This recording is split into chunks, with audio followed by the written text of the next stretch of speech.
साहब से मिलना हो, मंत्री साहब से मिलना हो, पुलिस ऑफिसर से मिलना हो, आप किस तरह से तैयार होकर जाते हो। और जहां अल्लाह के मासूम फरिश्ते आते हैं और जहां खुद वो तशरीफ लाते हैं जिनके सदक़े में रब ने सारी कायनात को पैदा किया, तो उस महफिल में जब आप आते हो नंगे सर चले आते हो, बिना वजू के आते हो। आप आते हो दिन भर के मैले कुचैले पसीने वाले कपड़े पहनकर, अल्लाह रसूल के जिक्र की महफिल में आते हो, उलमा की तकरीरें भी सुन रहे होते हो और मुंह में मावा जर्दा गुटखा भी भरा होता है। मेरे प्यारे आका अलैहिस्सलातु तस्लीम के प्यारे दीवानों, याद रखना मेरा यह जुमला, दीनी बेजारी आप सबके तबाही बर्बादी का सबब बनेगी। दीन से दूरी आपके लिए कब्र के अजाब का, जहन्नम की आग का सबब बनेगी। अगर आपको दुनिया और आखिरत की कामयाबी चाहिए तो दीनी बेजारी से निकलकर अपने अंदर दीनी बेदारी पैदा करने की कोशिश करें। महज रस्मो रिवाज वाले सुन्नी ना बनो, महज जलसे जुलूस वाले सुन्नी ना बनो, महज चादर गागर उर्स वाले सुन्नी ना बनो, महज रस्मी तौर पर चंद नारे लगाने वाले सुन्नी ना बनो, महज अपनी जबान से इश्क़ रसूल का दावा करने वाले, जबानी जमा खर्च करने वाले मत बनो। ऐ सरकारे मदीना के पैरदीवानों, आप मेरी बात सुने और दिल पर हाथ रखकर जवाब दें। जो रोजाना फज्र के वक्त उठकर, रोजाना सुबह 8-9 बजे उठकर अपने चेहरे से दाढ़ी मुंडाता है और रात को जलसों में आशिक़ रसूल होने का दावा करता है, हर सुबह दाढ़ी मुंडाने वाला आशिक़ रसूल हो सकता है? अपने बूढ़े मां बाप को झिड़की देने वाला, अपने बूढ़े मां बाप को आंख दिखाने वाला किसी एंगल से आशिक़ रसूल हो सकता है? किस बात का आशिक है? आशिक़ रसूल वो नहीं जो रात जलसों में झूमता नजर आए, जो रात जलसों में उलमा से मुसाफे के लिए एक दूसरे पर गिरता पड़ता नजर आए।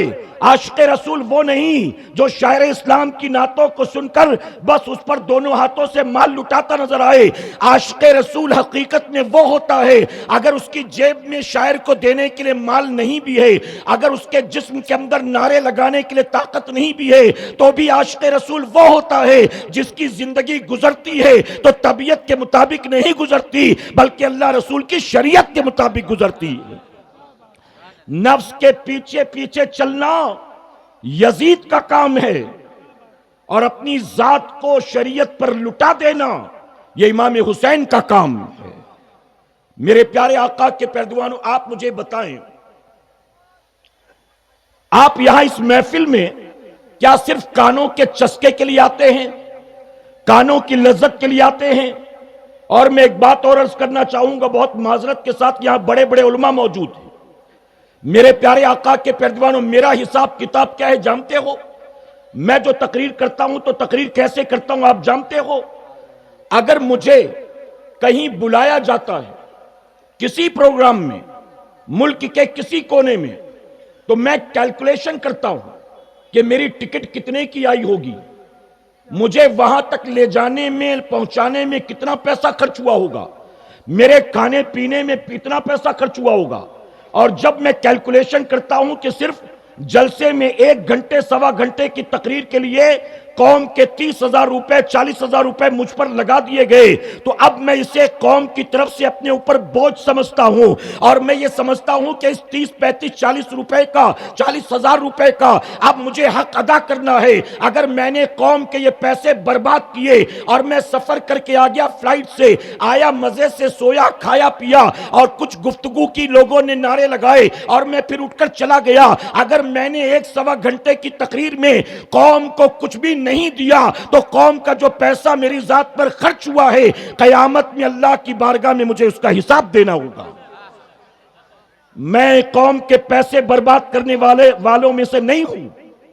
आप जानते हो हमारी जमात के एक बहुत बड़े बुजुर्ग ने कहा था, अगर तुम 1 घंटे तकरीर करते हो, तवज्जो से सुनना, अगर तुम 1 घंटे तकरीर करते हो और 1 घंटे की तकरीर में 200 लोग मौजूद हैं और उस 1 घंटे की तकरीर में तुमने कौम को कुछ नहीं दिया, तो तुमने अपनी जिंदगी का 1 घंटा बर्बाद नहीं किया, तुमने कौम के 200 घंटे बर्बाद किए।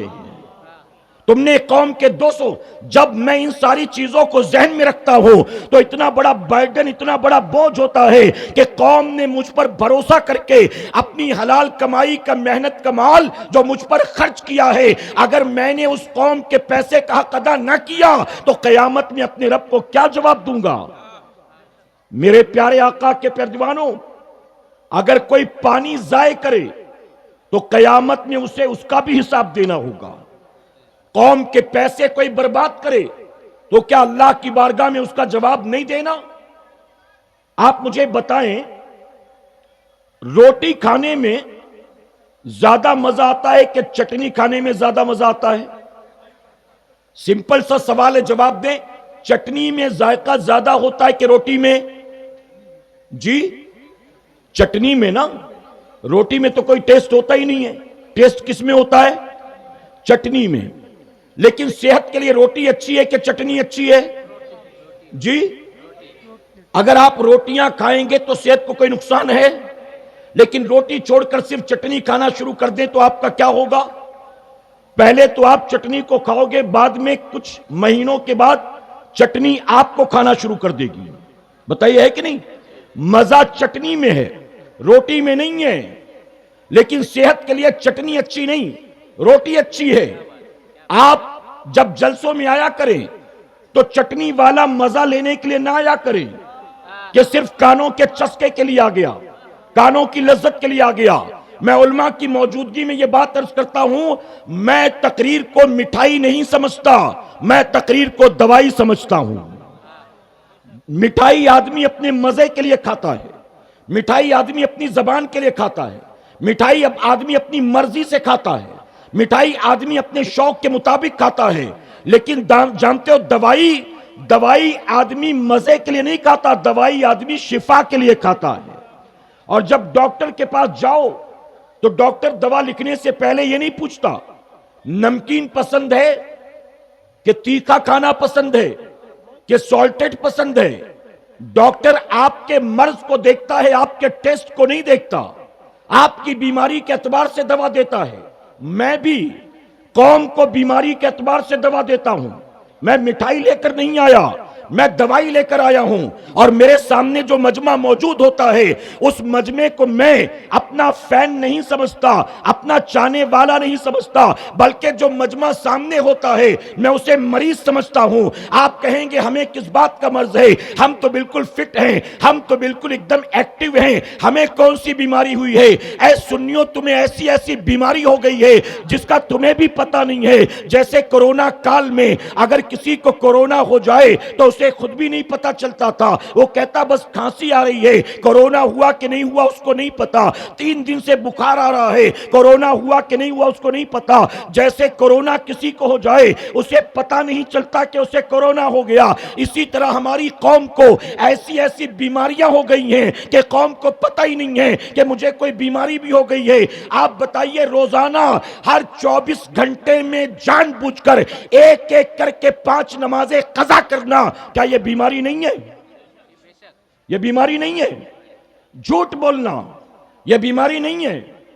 वादा खिलाफी करना, किसी की गीबत करना, किसी का मजाक उड़ाना, किसी को अपने मुकाबले हकीर समझना, किसी को झिड़की देना, किसी को लोगों के सामने जलील करना, किसी की गीबत और चुगली करना, क्या बताइए यह बीमारी नहीं है? सूद के धंधे करना, लॉटरी का टिकट निकालना, रात भर पबजी खेलना, रात भर यूट्यूब पर गंदी गंदी फिल्में, ड्रामे, खेल तमाशे देखना, क्या बताइए यह बीमारी नहीं है? आईपीएल का मैच तो 5 घंटे पाबंदी से देखो और आप एक वक्त की नमाज अदा ना करो, क्या यह बीमारी नहीं है? ऐ सरकारे मदीना के प्यारदीवानों, सूद के धंधे करना, जुआ खेलना, शराब पीना, जिना करना, drugs, heroine, MD, Corex, whitener का इस्तेमाल करना, क्या बताइए यह बीमारी नहीं है? निगाहों की आवारागर्दी, जबान की आवारागर्दी, इखलाक और किरदार की आवारागर्दी। हमारे मोहल्ले में रहने वाली, हमारे पड़ोस में कोई भी बहू बेटी हमारी नजर से महफूज नहीं है, हमारी जबान से महफूज नहीं है, क्या यह बीमारी नहीं है? मैं कितनी बीमारियां गिनाऊं, बल्कि मैं उलमा की मौजूदगी में एक बात अर्ज करना चाहूंगा। अरे जिन जिन गुनाहों की वजह से अल्लाह ने पूरी की पूरी पूरी कौम पर अपना अजाब नाजिल कर दिया और पूरी कौम को कयामत तक के लिए सफ़े हस्ती से मिटाकर इबरत का निशान बना दिया गया। आज अगर देखा जाए तो वो बीमारियां भी कौम मुस्लिम के अंदर पाई जाती। गलत तो नहीं कह रहा हूं मैं, मेरे प्यारे आका के प्यारे दीवानों,